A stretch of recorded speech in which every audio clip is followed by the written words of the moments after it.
once I've created it, there's like a disconnect from the piece because it could just explode in the kiln.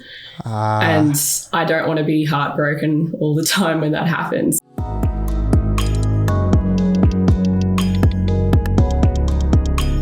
Hey everybody, welcome back to the Jesse Nyberg Podcast. Today I'm here with Molly, Ginklet on Instagram and a bunch of other stuff. How you doing today? I'm good. How you going? I'm doing pretty good. Excited to meet you. She's a super talented ceramics artist. I usually haven't talked to a lot of people that are in like the more physical space, but I definitely want to because that stuff's super interesting. And how have you been this week so far? This week I've been actually quite unwell. There's heaps of sicknesses going around this part of Australia, like Victoria, like really bad flu. Everyone's getting COVID now. I've got a really shocking cold that I'm just getting over. So I feel like it wasn't a productive week like it usually is art-wise, but it's been all right. I had COVID like 2 weeks ago, I think. And I hadn't gotten it all the way, like that whole 2 years or whatever. Yeah. It was pretty bad. Like, it was more just frustrating than anything. Like don't get me wrong. It sucked. Like I definitely am not trying to underestimate it. Like I had a really bad headache and all this, but, the most frustrating part for me was that like I literally couldn't do anything. Like I just had to completely not do any work for like the whole week because it was just like, it was all just going to come out bad, you know, because I felt so dumb the whole time. That's the part I hate the most about being sick. Like I'm usually doing ceramics like every day but Thursday, which is the day I work at a primary school. And I just haven't been able to do that much. Like last weekend I dropped a heap of ceramics in Melbourne and then I got really sick from going there, and so that's pretty much all I've done productivity wise this week. What do you do at the school? I'm a school counsellor. Oh, okay. Yeah, so I work with primary school age kids, counselling them and kind of doing art with them, so it kind of ties in with Ginklet in its own little way. I'm still doing creative stuff at that job, which I like. Yeah. That's nice too, because it's like it's not like a bunch of time taken out of like your actual like art stuff. You said it's just one day. Just 6 hours pretty much on Thursday. Yeah. That's the pretty rest chill. Is all Ginklet. Yeah. Yeah. I feel like the style that you create stuff in, like with the characters and everything, mostly your ceramics, but did you start with these, like these faces and characters first when you were just drawing in like 2D world? Yeah. I've always been drawing like since I was like 4 years old, and it's always been really odd, kind of scary / cute sort of stuff. Yeah. And then making it into ceramics, making it such a tactile 3D thing was really, I don't know. I think people like ceramics because of how tactile it is. Like it's its own little being. And so making the stuff I was drawing for all those years into these things, these own entity sort of things was really cool. Like I'll grab this guy behind me. Oh yeah. So I just thought I'd bring one. That's cool. That one's super skinny. I like it. Yeah. I like the combination of like the juxtaposition of, they're kind of scary, but they're really cute and endearing. There's something about that I've always liked to put together. Yeah. It's cool seeing it in that medium too, because I mean, everyone I know has drawn something similar to like this style, you know, like either in school or like on the side of a notebook, like just trying to draw weird faces, whether you're trying to make it real and it ends up looking weird, or you're trying to draw something like more alien like, but I haven't really seen it in a physical medium, like in the way that you do. And when you first like thought of to, I guess, get into that, was it pretty intimidating to like create those characters and stuff?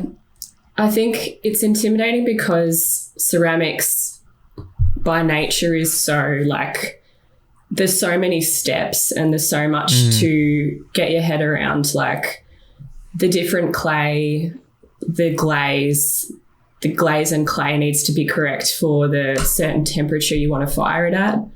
Okay. So there's lots of stuff that can go wrong the whole time. So I sort of once I've created it, there's like a disconnect from the piece because it could just explode in the kiln.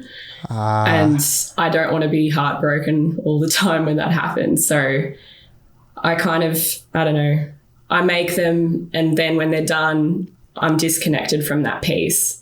If it explodes in the kiln, it's fine. I had fun making it.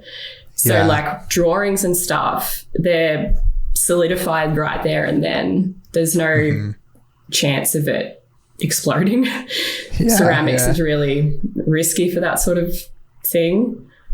But it was a lot to learn, like getting to that point where they're coming out like sort of glossy and perfect like that has taken a lot of years of learning each step. Yeah. I'm sure that's healthy to think about it that way, because if you were really like attached to each one and then you just see it like it completely explode or like crack, that would be pretty because like how much hours would you say goes into your average thing from when you're putting it into like the fire? So like how much work would you have already put in at that point? They vary so much because I mean it's dependent on detail and size. I would say that something like that guy I just showed you, probably 5 hours or so of like hand building. There's 2 weeks of just drying time, and then they go into their first firing, and then I glaze it, and then they go into another firing, and then it's done. Okay. Was that that 5 hours, have you like gotten it to that point? Did it take you a lot longer when you were first starting? It would have taken longer. I've sort of got really quick at hand building them now. It's kind of like they all are different, but there's still like the same method, I guess, of creating each different face that I've got really speedy at, I suppose. But yeah. Okay. How would you kind of explain the characters that you create to someone like without using a picture? How would you describe these little guys? Just really like odd. I think like a lot of people, I remember I put up this reel and this girl reported me for it being too scary and weird on Instagram, and I was like, I think she reported me for terrorism, which was I think she had no other option. Like there was not a scary option, but like I would describe them as like they are kind of creepy and scary, but at the same time they are cute and I don't know, kind of endearing and adorable at the same time. I think I like the grisliness of some of them mixed with like, I always put a pink background on them to add that softness and cuteness, like that juxtaposition I really like. Right. But yeah, I don't know how I'd describe them really. I suppose cute but gross. Yeah, I think that's fair. That's a good, good. It really is like, you've already said this twice too, but like, I feel like that there is a lot of juxtaposition like within your work and a lot of different things, not only in the colors and the actual like concept too. Cause if it is like, it is hard to kind of pinpoint because it's, like depending how you look at it, it's really cute, but also like they're pretty weird looking at the same time. So it's good like that. I think that's a creative like in between space to live in that isn't very like represented, you know? And I wanted them to sort of, I guess, encapsulate childhood or that nostalgia of childhood. So a lot of people compare it to Adventure Time and sort of those childhood shows. I never sourced inspiration from Adventure Time or any childhood show, but I like that as a whole it reminds people of, I guess, the silliness of childhood and the nostalgia of it. Yeah. Yeah. When did you first get the ideas for like some of these characters? Even, I guess, back to like the drawing time of it? It's probably been developing, since I was just drawing as a child, I suppose. And I guess that's why they do seem so nostalgic and childlike, is because it's just, I never grew up in a way with my art form. Yeah. Yeah. When did you first learn how to actually get into the physical creating of it? Like the ceramic side of it? Yeah. My aunt went to a ceramics group back in 2016 and I just decided to go along with her, and I just fell in love with it. And I always sort of wonder, if I never went to that group, whether I would have ever discovered that art form. And like, I'm so glad I did, because it's allowed me to nearly completely live off art at this point. Like I feel like I just couldn't see myself living off just the drawings I was doing. I think lately people have really fallen in love with ceramics, as I've said, because they're tactile. They're their own like being in a way. Right. So I'm glad I went to that ceramics group in 2016. Yeah. Yeah, I agree. I think ceramics are kind of unique and cool too, because they people like having the physical, like things you can hold, a haptic like feeling. And I think there's a lot bigger market almost for it, because some people that buy like ceramics, I don't know if they would ever buy just a painting or just a flat piece of art, because sometimes it's like you don't know even what to do with art. Like it's almost so big or so nice. It's just kind of like, where would I even put this? Like ceramics is almost like less intimidating. Like you can just put it on your desk somewhere or something, you know? Yeah, just chuck it around wherever it lands kind of thing. And like with Ginklet,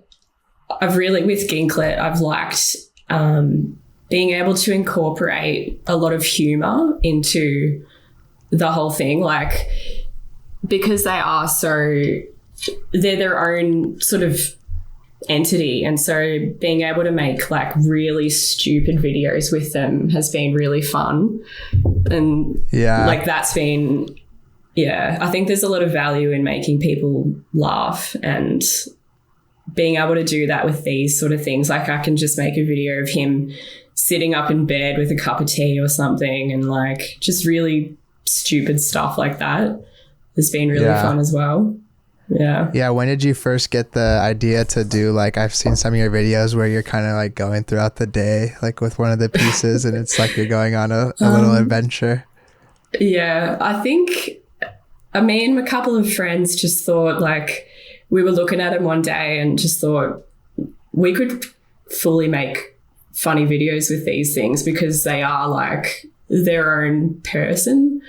Like, and then we just, I don't know, I'm lucky to know a lot of funny friends, and we just stuff around with all these stupid ideas. And like with the one I just showed you, I made this trilogy that he was cheating on another sculpture, and we'll literally just make it up as we go along and see where it ends up. And it's been really fun. Yeah, that stuff's cool.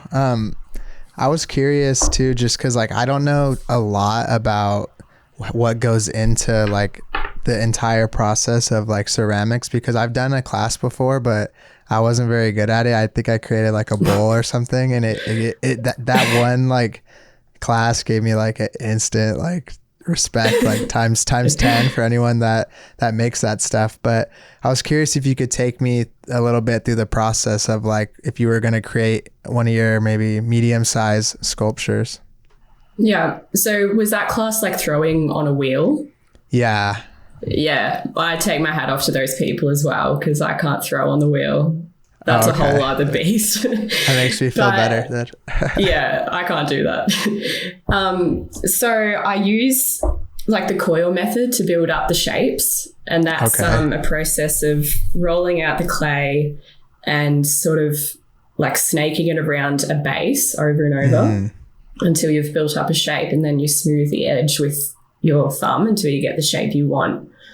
And then I usually don't have any idea what I want this particular sculpture to look like. I make it up as I go. The only reason I would know what it's going to look like is if it was a commission. And so I'll just sort of think, well, I want this one to have a massive nose, and I'm making a lot of goblins lately, so I'll do these really stupidly big ears that twirl around, and it's just sort of like, I feel like they create themselves on their own volition sometimes. Like, yeah. So I add the features, I let it dry for 2 weeks. I bisque fire it, and that's when you fire your piece to 1,000 degrees in the kiln. And then I glaze it, and it goes back in another firing, and that's usually at about 1,100 degrees. And if it hasn't exploded, then I can sell it. Hopefully. Yeah. Is that whole, sorry, go ahead. No, you go. I was just wondering, what's that like, I guess, process that you kind of just walk through? How much time is that usually? In terms of like me actually doing something, it is probably it's around 6 hours. But in terms of me starting to hand build it to the finished product, it's probably about a month or three weeks. It's just the 2-week drying time that makes it really, it's a long process just because you're waiting for it to dry so you can fire it in the kiln. Right. Yeah. Are you working out of just like a studio type space? I was renting a separate studio, but during COVID lockdowns here in Australia, I wasn't allowed to even go to the studio I was renting. Like, we were locked down pretty hardcore. Yeah. And so I have a room at home that I just made into like a temporary studio. Yeah. So I was working out of that, and then I was like, why am I even paying for like another rent? Right. I can just do it here. So I'm doing it in this really tiny room at home. And I actually just found out that like dry clay can be really bad for your lungs. And so now I'm needing to find another studio with ventilation. So yeah, I'll be outsourcing again to do it somewhere else.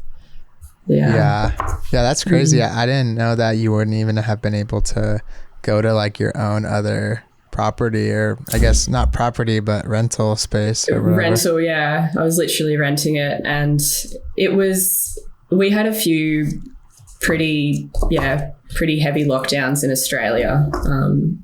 I guess last year, I don't even know if it was last year or the year before, but yeah, I wasn't allowed to even go to that studio. Yeah. Is most of your stuff, because you spoke about having more of a plan sometimes if you get like a commission or maybe an idea that someone you collaborate with or came to you or whatever, but is the stuff that you sell on your site, is most of it you create and then it's sold after rather than someone commissioning it?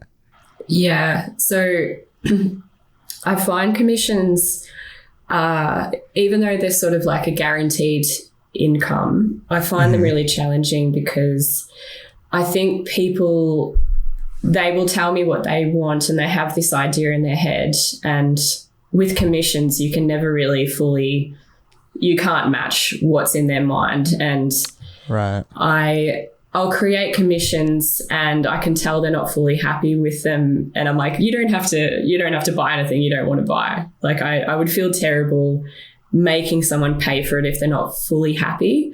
So I don't take many commissions. It's more just I will make whatever I feel like making, and then that goes up on the shop. And I think that way people can view it and they choose, yes, I like that piece, instead of feeling obligated that they've asked for it, if that makes sense.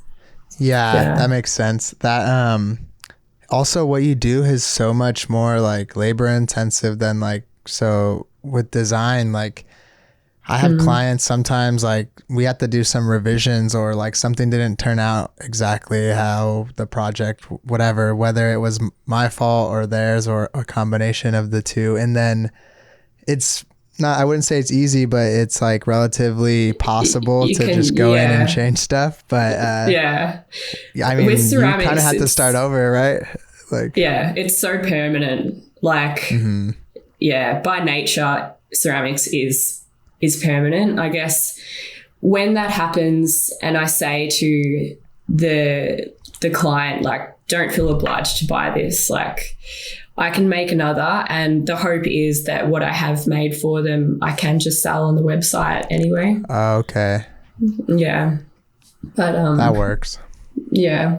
I've sort of, in terms of like design, like especially like Blender and stuff, I've gotten into that lately. And I've had a couple of artists make a Ginklet into like a virtual 3D Blender Ginklet. And I've gotten really into that lately. I love that. That sort of medium I would love to get into. I've tried to learn Blender, but it's really hard. Yeah, I mean, with you too, I feel like you already have the skill and like the conceptualization like talents, so that whereas other people, like sometimes they can learn a program, but it takes them a lot longer for like, you know, get their style or come up with ideas. You would just need to learn how to use it basically, because you already have this style. That's what I'm thinking. I would love to see Ginklets in that form, but I went to one Blender class and it was just like heaps of numbers and maths and stuff. I'm like, it was like really overwhelming. I didn't think it would be that hard. Yeah. I like that ceramics, it is so tactile and I can just do it literally with my hands. It's not like, you know, keyboard stuff or anything like that. So it's just not how my brain works, I think. How much like cost goes into like creating one of your pieces in terms of like, I guess, the materials and using the oven and everything? So a block of clay, they're probably like that big, is only $20. It's actually quite cheap. It's probably the glaze that's the most costly thing, I would say. And the kiln was really expensive, like thousands and thousands of dollars. But for what this piece is made of, it's actually not really that expensive. It's more me considering the time that goes into each piece rather than like material stuff. So it's not really money-wise that expensive. It's just a really time-costly process. Yeah. I mean, that's good though, because I know some people who do certain things with like acrylic and like these giant canvases and some mixed media stuff. Yeah, it costs a fortune. Yeah, like they sell stuff for a lot, but like they could sell stuff for so much and like it's still not even that good, like profit wise or whatever, because they put so much money into it. And then it's like, if it doesn't sell, it's like, that's a pretty big little hole you just made for yourself, you know? Yeah. No, like oil painting and stuff like that. Like when I have a friend who does a lot of painting in that medium, like oil paint and stuff, and finding out what he's paying to just create them. Like, ceramics is actually, I think people are surprised how cheap ceramics is. I probably shouldn't even be saying this, but like, it is pretty cheap. It's the kiln that's expensive.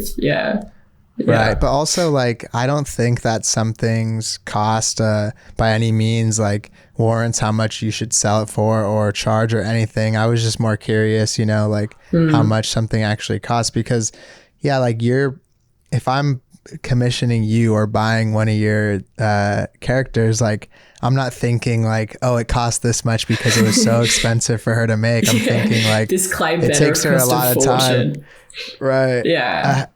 What so I guess I heard you, I was gonna ask you, but I think I figured it out from you. You were saying like, oh, Ginklet, like is that what you call the actual characters, or where'd that name come from or anything? So I never used to refer to them as Ginklets. I found that a lot of my the followers I have were referring to them as Ginklets. I was like, okay. That's a cool idea. So I've started to refer to them as Ginklets. But the name the name Ginklet was just my Reddit account name. And I was like sitting there one day and I wanted to make an art page, and I'm like, I want the name to not allude to anything else. I wanted it to be this like unique word that only meant the art, like it didn't relate to anything else, or, you know, my personal name or anything. And so I just used my Reddit name. And after I made that art page and it started to get traction, I had to go back on my Reddit thing and delete all these things I'd asked on my Reddit because I was using it for the oddest stuff. But yeah, that's where it come from. Yeah.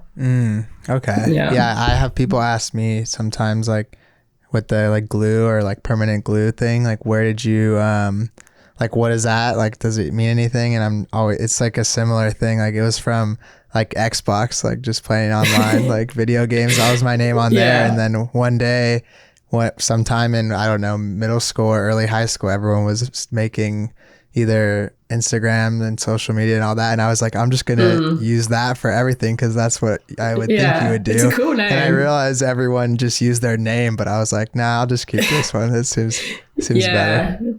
I think there's something I've always liked when I think short, punchy words for I guess your art or whatever it is that you like have made is so much more striking than I guess like Molly Melican art something, or like words that allude to something else. Like if it was flowers art, you know, it's like a word that only means you, I think is really cool. So I'm glad that I had randomly made that my Reddit name years ago because it's a good brand point. Sort of name.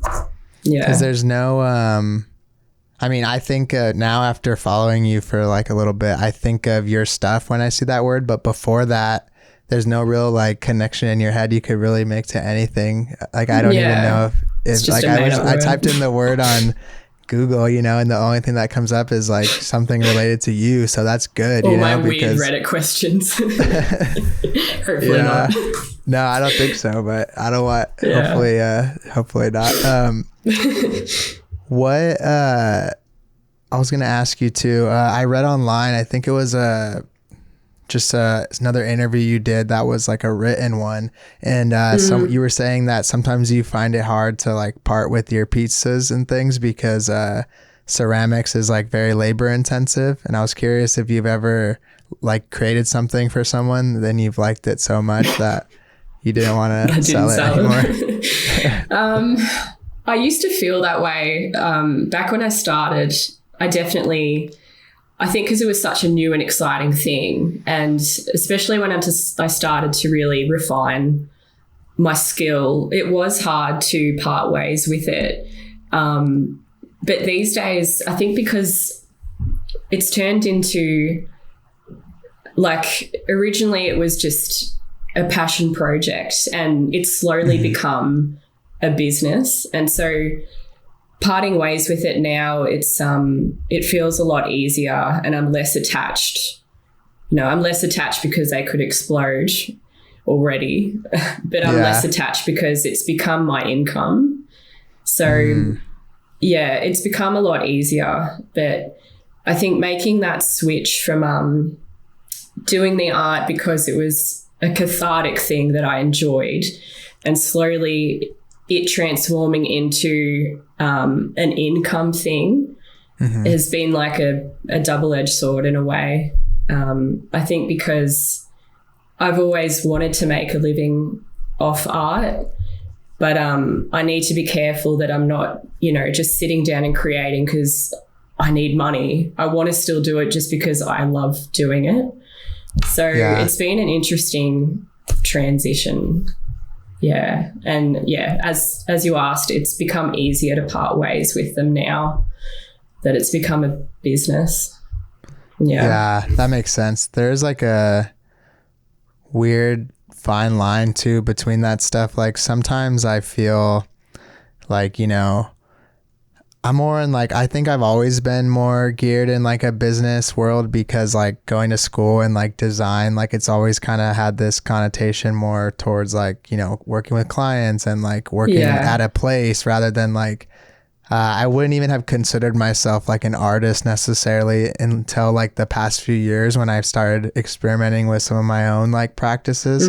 But yeah, like when you do so many things and so many other creatives and designers and artists that I know, like on one hand, they're like, I just want to do whatever I want. But then sometimes doing whatever you want like doesn't work out. And then you start to cater to like, or pander or whatever to like the either your community or to clients. And then that becomes sometimes you're not satisfied, but you have money. So then it's like, you need to find something to, I always try to give myself one day a week, you know, at least to like do whatever. So that way you can still get money and not feel like completely like, cause you want to do these kind of jobs cause they're fun, right? You don't want to, if I wanted just money, I would be doing something else. So find balance for sure.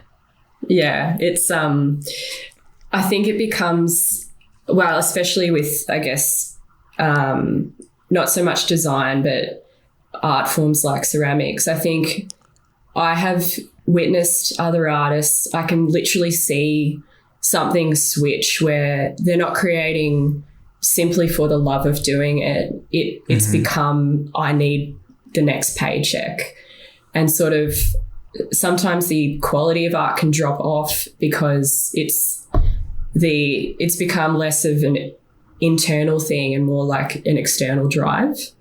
And so you know, some days I don't feel like making stuff and I don't just sit down and say, no, this is your job, create something right now. I still want to do it because I just like doing it. And so, yeah, it's been a balancing act as it's gained traction in that way. But, yeah. Right. Social media too has like added this other like factor into those two things, like business, art. And then with that, like it's hard because everyone, you know, you get like, it's like all like dopamine spiking and like you can get validation from this stuff, but then you can create other stuff that maybe is objective, or I guess maybe you think is better subjectively, and maybe, you know, it doesn't do well on like any of these apps, and then you start to associate that with like how good the thing is. And it's like, at the end of the day, like these apps are also a business. So the best art doesn't mean that it's going to do the best on these apps. Like some of the people that do the best on social media aren't necessarily the best like artists or designers. They're just really good at that medium, if that makes sense. Yeah. And I think it's really enticing and attractive to follow trends that are going on. Like, and I've wanted to, I guess, avoid doing that as much as possible. And, you know, I could make something that I know could objectively go really well on Instagram, but I know in my heart it's not exactly what I want to make. And trends don't last either. Like I knew that when I created Ginklet, I really wanted it to be two things. I wanted it to be extremely distinct and a standalone thing. And that took in itself a long time to get to and develop. And I wanted it to, contain a lot of humor and lightheartedness as well. But, as you said, with social media, it's, I think it's made artists feel like they have to constantly be creating and posting, and trends can be important and enticing to follow. But I've never really wanted to, see my art as just locking into the latest trend sort of thing to get likes or whatever. Right. I tried to avoid that. Yeah, and it's a more of like it's kind of like you're giving up, you know, like short-term gratification for like a more sustainable like longer term career or like business or whatever you want to call it. I think also like with social media, what is hard is that I don't agree either that like you need to feel like you should always be doing things. But I understand why people can feel that way, because I have too, and I do, because you see like directly with these apps how like when you don't do that, like it's like punishing, you know, and if it's part of your business, it can be pretty like demotivating to like take a break and then see it actually reduce like your income a lot, you know? So you're like, damn, it's kind of a weird, it's hard to figure out the balance, you know? It's like, I remember growing up, I knew I wanted to eventually make a living off art, but I sort of always said to people like, oh, I know I never could, like that's impossible. It's like the 1% of people. And I think now with social media, that has become so much more possible. Like before social media, I don't really know how anyone did make a living off art. Like, so it has been, kind of like a curse and kind of a blessing, I guess, because I do feel the pressure to constantly be posting and constantly be making something to serve Instagram. But then I have everything to thank to Instagram for, reaching people around the world. It's odd. It's like a abusive relationship, you know, with these apps, because like you kind of like you owe it to them, but also like you don't owe shit at all, you know. For real. What you were saying, you don't make yourself like do things if you're not feeling like good that day, or maybe like necessarily inspired, but is there anything that you do to help keep you like inspired and motivated, just in like a longer term sense? Well, I think I'm always surprised with, so if I'm having a day where I just do not feel like making anything, I will still get up and I'll still sit down in my studio and I will attempt to do something creative. Like I won't force myself to like, create five sculptures that day. But I'm always surprised at once I've sat down, I do find that inspiration kind of comes anyway, just from being in your creative space. So, but if I'm really not feeling it, like I'll just start a sculpture and be like, nah, I'm out of here. But I'm always surprised at like just the act of sitting down at your, desk or whatever, what can come out of you when you just didn't think that anything was going to happen. Like that's always been helpful, just literally sitting down in front of all my gear and seeing what does happen. But some days it doesn't happen, but I'm always surprised at just the act of sitting in front of it can create some of the better sculptures that I've made when I just wanted to sit in bed and like do nothing. Right. I think there is a lot to say about that, because I always hear people talk about, like how do you deal with like creative block or like not being inspired, or like things like that. And I've noticed that I do get uninspired or burn out or feel like creative block before I've done anything.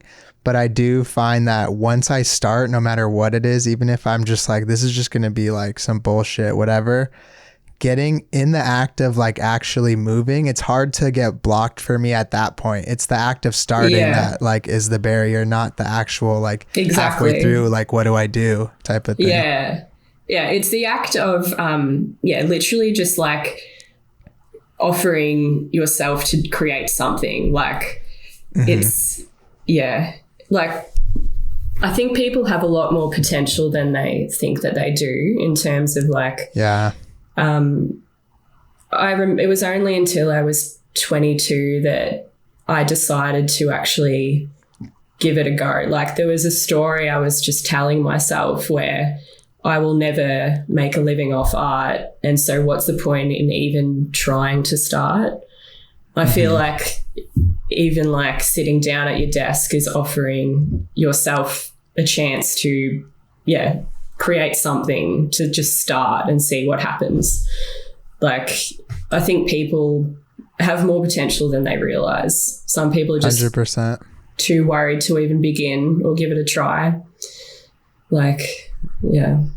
Right. When you like tell yourself too, like, oh, that's not something that's possible. Like, I don't completely believe that like everything, you know, you can like speak all these things into existence or anything like that. However, I do believe in like the mindset of like, every day thinking something, like eventually that will kind of like manifest either for the negative or the better. Even if you think positive, I'm not saying that everything's going to work out, but if you think negative, you're probably going to stay pretty negative, I've noticed. Yeah. It's the same. Like, as I was saying, up until I was 22, the story I was telling myself was that even though I'm, you know, I love art, I could never make a living off art. And it was just, it ended up being like a self-fulfilling prophecy in a way. Right. Because like I hadn't even tried to begin. And I think that fear of failure, even before starting, you know, people would say like, well, do you want to make a living off art? And I'd sort of tell them like, oh, like I know I couldn't. It's like, it was like this like defense mechanism of, don't worry, I'm not a misguided idiot who thinks they're going to make it and never does. That was like my, I don't know, my excuse for not beginning was fear of failing, even though I hadn't even tried.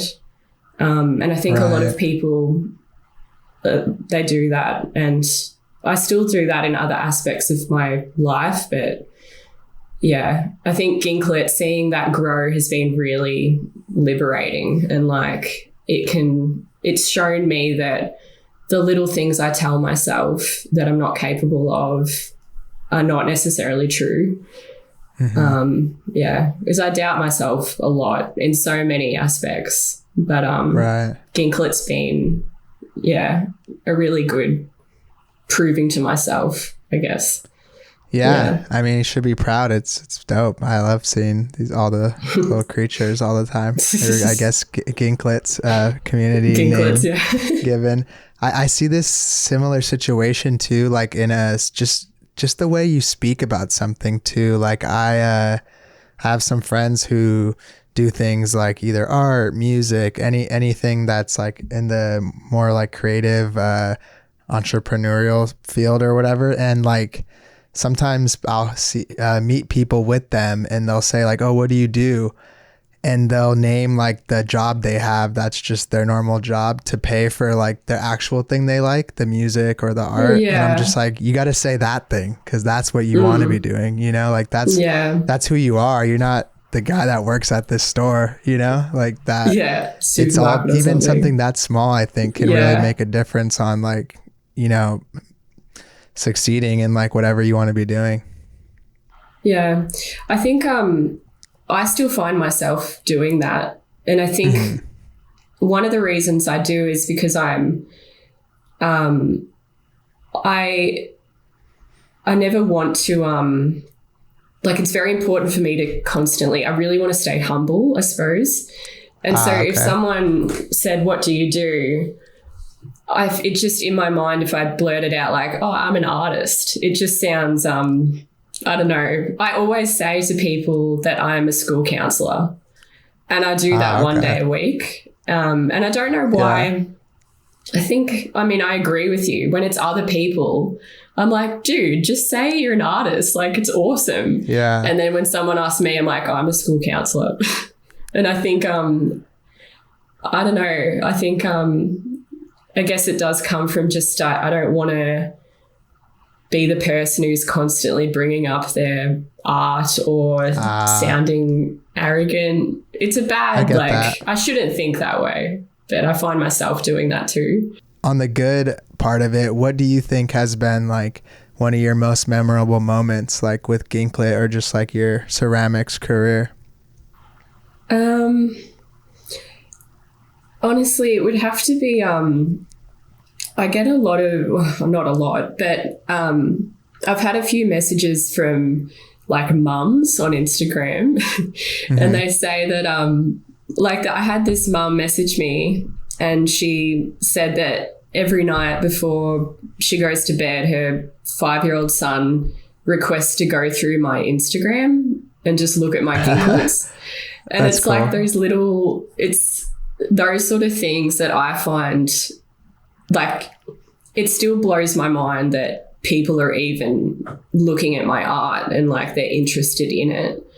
But I think I'd be creating all this anyway. And so the fact that people are interested and like it brightens their day, that has been a really cool aspect because I never ever thought that, it would, people would want to look at it, I suppose. It was always creating these sort of things has been like, it's always been an internal thing rather than like an external like seeking of gratification. So just it's been a cherry on top, I guess, that people, actually look at my Instagram and like, that's literally probably the best bit is just like stuff like that, hearing messages like that. Yeah, that stuff's cool. It's so like it's nice too to like get messages like that or like run into things like that when you're maybe not like the most inspired either, because it can help you like, like you said, I think the thing that you're doing should always come from like the motivation needs to come from yourself, because you're not always gonna be able to rely on people like patting you on the back and whatnot. But that little extra boost sometimes, like it can just remind you like, oh, not only do I like what I'm doing, other people do. And like, that's pretty dope, Yeah. And especially because like I'm doing this art in this tiny little studio at home. Like I can feel quite, it's such a small world that I tend to live in, just making this art. And when I get messages like that from the other side of the world that this 5-year-old kid wants to look at it, I'm like, like it's just insane to me. Like it's been crazy. Yeah. That's cool. That's how I felt when I would say that I got like most of more, I guess, popular or whatever on like Instagram and start using like YouTube and all this stuff a lot more throughout like the pandemic. So when I first started going out again out here, like I ran into some people who were like talking to me about stuff that I did or like knew who I was, and I was like, that's insane because like I was just in my office, and like I didn't even people online tell you stuff all the time and it's cool, but when you actually meet someone, like that's even crazier because like they're it's like a real person, especially through COVID. Like you're like, is anyone even like exist anymore? It's a real person. Yeah, it's nuts. It's crazy. And I think like going back to I guess that humbleness, like I think when I've met some artists who do sort of I guess let that sort of stuff get to their head, and I think letting it get to your head and looking for constant external validation all the time, as nice as it is, if you're focusing on that, I think you lose sight of why you began as well. So, as striking and awesome as it is when I get people in real life or messages like that, I still want it to be a personal thing. Like, but it 100%. Is crazy having real people say that stuff to you when you're in your little cellular studio, forgetting that people are witnessing it online. For sure. Yeah, I think it's good too, like you said, to always know that why you started. And like, even with the simple ways, like I try to think about things like in terms of like if I have a goal or something, like it's always like an input goal, like make this many things or do this or do something this way, rather than like sell these many things or get this many views, or because like you can't control that, but you can always control the other part where it's just like what you're actually doing, and then it's actually achievable. Like creating a goal that is someone else's decision to like make happen for you is like not a good idea for the long term like mental health, I don't think, or anything. I think with what you do, because I'd imagine you work with clients a lot and create things that, is it like what they sort of want rather than what you want to create? Yeah, I mean, it depends. There's more of like a lot, the better I get and the more I think maybe respect that I've earned, I have a lot more, like they respect my input a lot more, and it's more collaborative. But sometimes, I'm creating stuff that's a lot more like corporate or whatever, and it's not my favorite, but like I know it works for that sense. So, and then there's other times where, different industries, music, or if I'm doing something for a friend or a poster, like that's a lot more, I would say, like experimental and like freeing in a way. Yeah, because I think I do want to get better at that side of, with commissions and stuff, being able to create something for a client. Like, I think I'm, I guess, a little bit spoiled in that I'm always creating what I want to create. And I do want to end up getting better at creating something for, with someone else's input. Like I went to like art school when I'd finished high school, and I instantly like dropped out of that within a year simply because I was being told what to create. And like, I just really want to get better at, actually having other people's input and being able to work, collaboratively. I want to get better at that side of it. So, yeah. It's funny hearing you say that because a lot of people I know in like the design world, a lot of times early on, if they don't have this solidified maybe art style or something very specific they create like you, they almost have the opposite problem where like they're like, what do I do? Like what do you want? Like what should I create? And like when you're just being an order taker, like that turns out to usually be like a really bad like client relationship, because you're kind of it's hard for them to trust you if you're like having the client come up with everything, you know what I mean? Yeah. So it's I do want to get better at that side of it.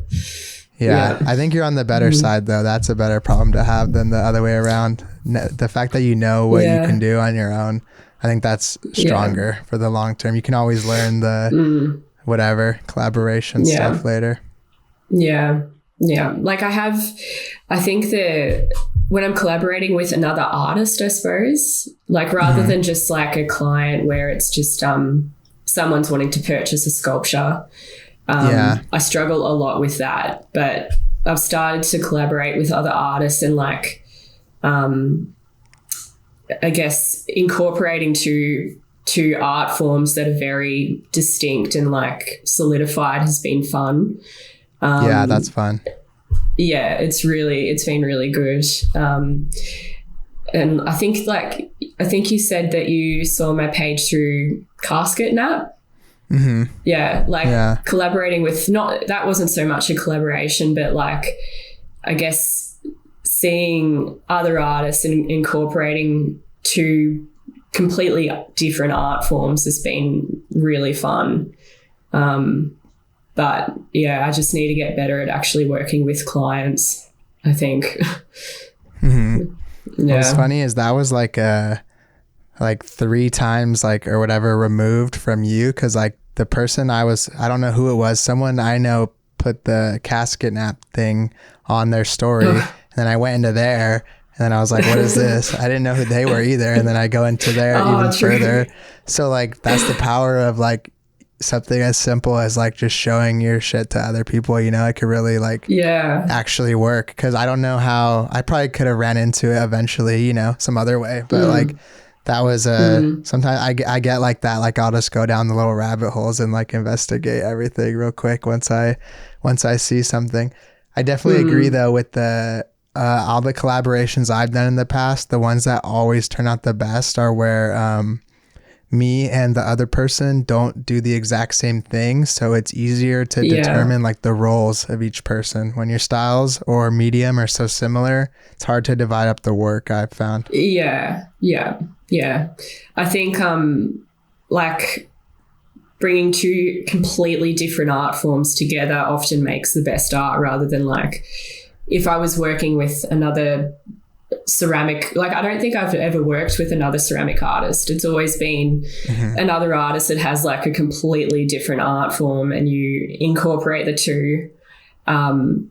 There's I can't remember her name, but she makes these massive like textile mask things, and we're going to work together and make like a massive Ginklet like head to wear. And like I'm so excited for that. Like, yeah, just trying to find other artists that have like completely and utterly different art forms and like creating something out of the two. I really want to do more of that sort of stuff. Yeah, for sure. I definitely think it works out the best that way. One of the last things I wanted to ask you, I try to ask a lot of people if I remember, is that what would be some advice that you would give to yourself if you had to go back and talk to yourself when you were like 18 years old? Stop doubting yourself so badly. And I'm telling myself that, like, I wish that I had gave myself a chance to take my art seriously more early. Like, as I said earlier, I never even gave it a shot until I was nearly mid-20s. Right. And I just think about what could have happened if I was as young as 18.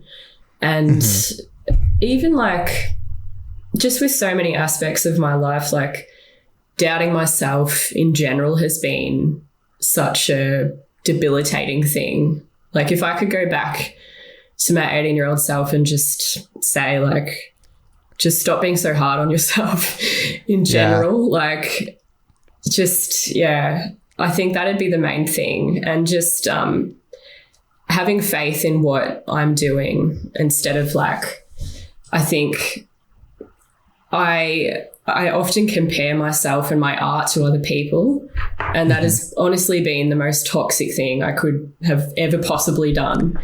And so I'm now just sort of trying to compare myself and my art to who I was yesterday, and that's it.